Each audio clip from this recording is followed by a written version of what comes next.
Telangana BJP రాష్ట్ర అధ్యక్షులు రామచంద్రరావు హుటాహుటిన ఢిల్లీకి బయలుదేరి వెళ్లారు. కాసేపట్లో బీజేపీ అగ్రనేతలను కలవనున్నారు. తెలంగాణలో తాజా రాజకీయ పరిణామాల నేపథ్యంలో బీజేపీ హైకమాండ్ నుంచి రామచంద్రరావుకు పిలుపు వచ్చింది. కేంద్ర మంత్రి కొడుకు ఎపిసోడ్పై అధిష్టానం పూర్తి నివేదిక కోరినట్టు తెలుస్తోంది. త్వరలో కేంద్ర కేబినెట్ ప్రక్షాళనకు కూడా అవకాశం ఉంది. ఈ నేపథ్యంలో రామచంద్రరావు ఢిల్లీ టూర్పై సర్వత్రా ఆసక్తి నెలకొంది.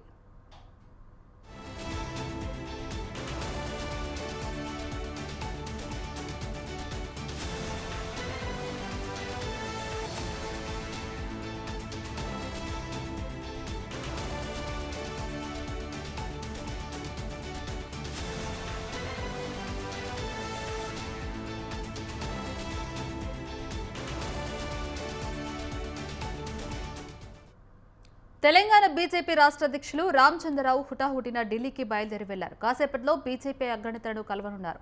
తెలంగాణలో తాజా రాజకీయ పరిణామాల నేపథ్యంలో బీజేపీ హైకమాండ్ నుంచి రామచంద్రరావుకు పిలుపు వచ్చింది.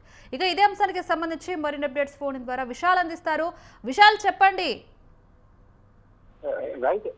తెలంగాణ బీజేపీ రాష్ట్ర అధ్యక్షుడు రామచంద్రరావు నిన్న రాత్రి హుటాహుటిన ఢిల్లీకి బయలుదేరి వెళ్లారు.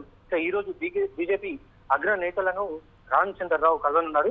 గత కొన్ని రోజులుగా తెలంగాణలో నెలకొన్న రాజకీయ పరిణామాలన్నింటినీ కూడా బీజేపీ అధిష్టానం దృష్టికి రామచంద్రరావు తీసుకెళ్లున్నారు. ముఖ్యంగా ప్రధానమంత్రి నరేంద్ర మోడీ పెరేడ్ గ్రౌండ్ సభ తర్వాత కొన్ని కీలక పరిణామాలు రాష్ట్రంలో నెలకొన్నాయి. ముఖ్యంగా సీఎం రేవంత్ రెడ్డిని మేరేసే చూడని ప్రధానమంత్రి అనడం, ఆ తర్వాత కొంతమంది బీజేపీ ఎంపీలు కూడా అంటే బీజేపీలోకి రావాలనుకుంటున్నాడు సీఎం అన్నట్టుగా కూడా జగిత్యాలలో కొంతమంది మాట్లాడారు. అదేవిధంగా ఎంపీ ధర్మపురి అరవింద్ ఈ విషయాన్ని ప్రధానంగా ప్రస్తావించారు. ఇక దాంతో పాటు అంటే ఒకవైపు బీజేపీలోకి రేవంత్ వస్తున్నట్టు కూడా బీజేపీ నాయకులు కొంతమంది మీడియా సమావేశంలో మాట్లాడుతున్నారు. అదేవిధంగా కేంద్ర మంత్రి కొడుకు మీద నమోదైన పోక్సో కేసు, దాని తర్వాత బీజేపీ ప్రభావం ఏ విధంగా రాష్ట్రంలో ఉంది, ఆ కేసు ప్రభావం ఏ విధంగా ఉంది, బీజేపీ పార్టీకి అది నష్టం చేకూర్చిందా లేదా, ఇలాంటి అన్ని అంశాలను రామచంద్రరావు అగ్రనేతలకు వివరించనున్నారు. ఇక దీంతో పాటు త్వరలోనే కేంద్ర కేబినెట్ పునర్వ్యవస్థీకరణ జరగనుంది. దీంట్లో దాదాపు ఒక 20 పైగా కొత్త వారికి కేంద్ర మంత్రులుగా అవకాశం ఇచ్చే కేంద్రం ఆలోచిస్తుంది. దీంతో తెలంగాణ నుంచి అంటే కొంతమంది బీసీ నుంచి ఇప్పుడున్న కేంద్ర మంత్రి బండి సంజయ్ను అతని స్థానంలో లేదా మరొక బీసీ నాయకుడిని ఇవ్వాలని కూడా కేంద్ర ప్రభుత్వం ఆలోచిస్తుంది. అదేవిధంగా రెడ్డి సామాజిక వర్గం నుంచి కిషన్ రెడ్డి ఇప్పుడు కేంద్ర మంత్రిగా ఉన్నారు.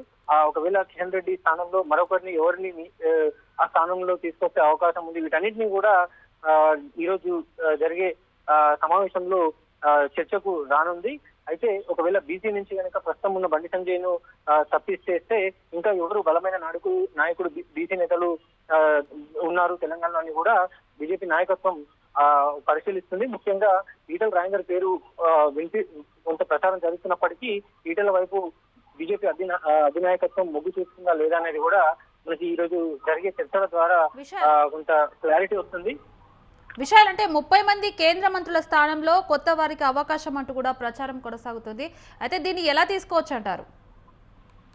తప్పకుండా ప్రస్తుతం కేంద్రంలో మూడోసారి బీజేపీ అధికారంలోకి వచ్చి దాదాపు 2 సంవత్సరాలు పూర్తి చేసుకుంటుంది.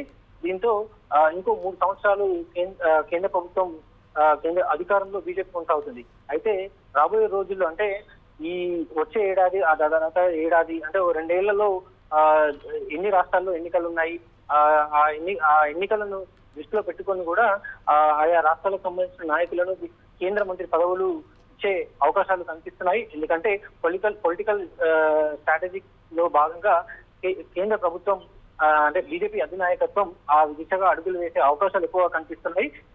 ఇక తెలంగాణ నుంచి కూడా అంటే తమ నెక్స్ట్ టార్గెట్ తెలంగాణ అంటూ ఇప్పటికే ప్రధానమంత్రి నరేంద్ర మోడీ బహిరంగ వేదికగా చెప్పారు. అయితే ఇక్కడున్న బీజేపీ నాయకత్వంలో కొంత మార్పులు చేర్పులు జరుగుతాయన్నట్టు కూడా గత కొన్ని రోజులుగా ప్రచారం జరుగుతుంది. దానిలో భాగంగానే ఇక్కడున్న కొంతమంది కీలక నాయకులను తప్పించి వారి స్థానంలో ఇప్పటికే ఆశావాహులు ఎక్కువ మందిగా ఉన్నారు. అంటే బీసీ నుంచి చాలా మంది పోటీలో ఉన్నారు.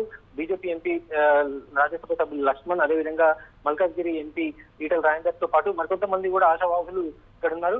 అదేవిధంగా రెడ్డి సామాజిక వర్గం నుంచి కూడా ఇప్పటికే మహిళా రిజర్వేషన్ అంటూ బీజేపీ పెద్ద ఎత్తున దాన్ని లోక్సభలో ప్రవేశపెట్టడం, ఆ తర్వాత దాన్ని పెద్ద ఎత్తున తమ వైపుకు మేమే మహిళా రిజర్వేషన్ ఇస్తున్నట్టు కూడా కేంద్ర ప్రభుత్వం ప్రచారం చేస్తుంది. అదేవిధంగా మహిళా కోటలో కూడా డీకే అరుణకి ఇక్కడ ప్రాతినిధ్యం, మహబూబ్ గారి నుంచి ప్రాతినిధ్యం వహిస్తున్న డీకే అరుణకు కూడా ఈ రేసులో ఉన్నట్టుగా కూడా తెలుస్తుంది. అయితే మొత్తానికి అటు ఒక సామాజిక వర్గం బీసీ, అదేవిధంగా మహిళా కోటలో పాటుగా రెడ్డి సామాజిక వర్గం నుంచి కూడా ఎవరినైనా కేంద్ర ప్రభుత్వం తీసుకుంటుందా లేదా ప్రస్తుతం దేశవ్యాప్తంగా బీసీ ఓబీసీ చర్చ కొనసాగుతుంది. ముఖ్యంగా ఒకవేళ ఒక బీసీని తప్పిస్తే మరొక బీసీ నాయకుడిని ఇక్కడ కేంద్ర మంత్రి పదవి ఇచ్చే అవకాశం ఉంటుంది. అదేవిధంగా రెడ్డి సామాజిక వర్గానికి సంబంధించి ఎవరికి ఇస్తారనేది కూడా ఉంది. అదేవిధంగా మెదక్ ఎంపీ రఘునందన్ రావు కూడా ఈ రేసులో ఉన్నట్టు కూడా తెలుస్తుంది. అయితే వీటన్నిటికి సంబంధించి ఈ రోజు జరిగే జాతీయ నాయకుల అధిష్టానంతో జరిగే ఆ చర్చల తర్వాత ఒక క్లారిటీ వస్తుంది. Lavanya. Right, thank you Vishal.